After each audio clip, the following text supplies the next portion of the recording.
Hey, we're doing some practice problems for finding the domain.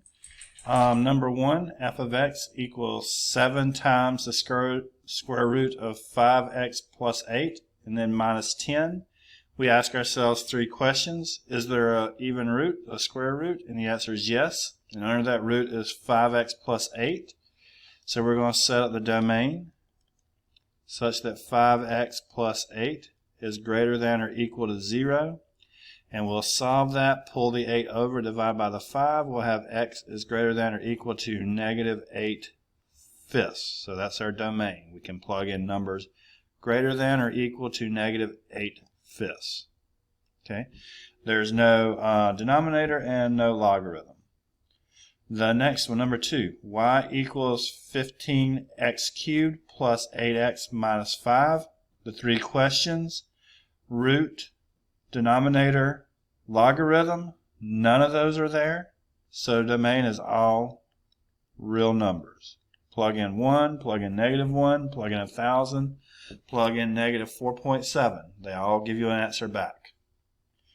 Number 3, f of x equals the log base 4 of 3x plus 17. Is there a root? No. Is there a denominator? No. Is there a logarithm? Yes. So look inside the logarithm at the 3x plus 17. The domain, when there's a logarithm, is to take that 3x plus 17 and set it greater than 0. Not greater than or equal to, but just greater than. Get x by itself, you'll have x is greater than negative 17 thirds. So you can't use negative 17 thirds, it will give you an error. But you can use numbers greater than negative 17 thirds, like negative 1, 0, 50. Those will work. Okay, let's slide down the page a little bit. Number 4, f of x equals x plus 4 divided by x squared minus 9. Okay, 3 questions. Root, no. Denominator, yes. The denominator is x squared minus 9. There's no logarithm, but we're going to work with the denominator. So we'll say denominator, x squared minus 9 cannot or does not equal 0. So in that case, we're trying to avoid making the denominator 0 because division by 0 is undefined. So you can solve this a couple of ways. You can either factor it or use the special quadratic where you pull the 9 over, so x squared does not equal 9.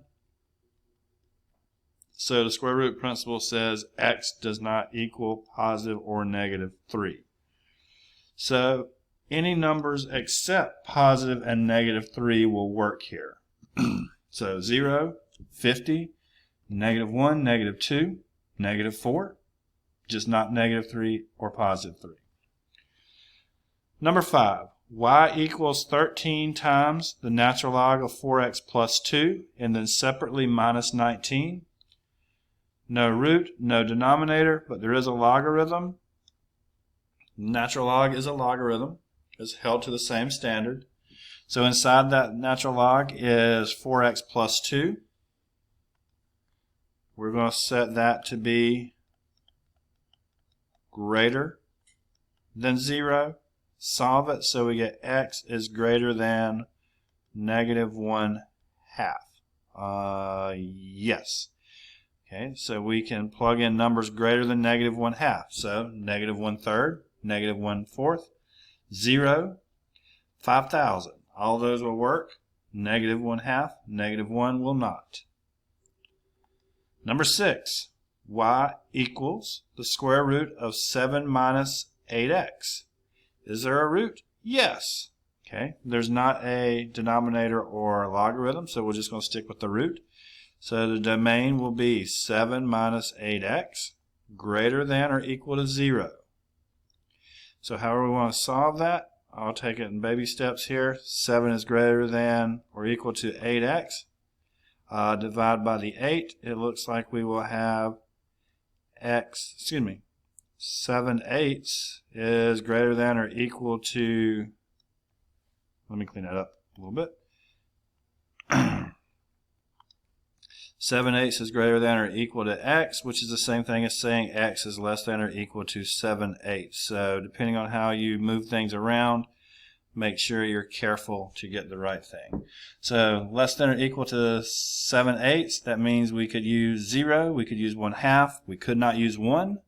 So those are our options. Okay. 7, y equals log of x squared plus 4. No root, no denominator, but there is a logarithm.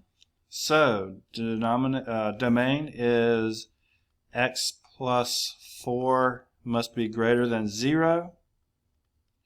When you go to solve this, you'll have x squared is greater than -4.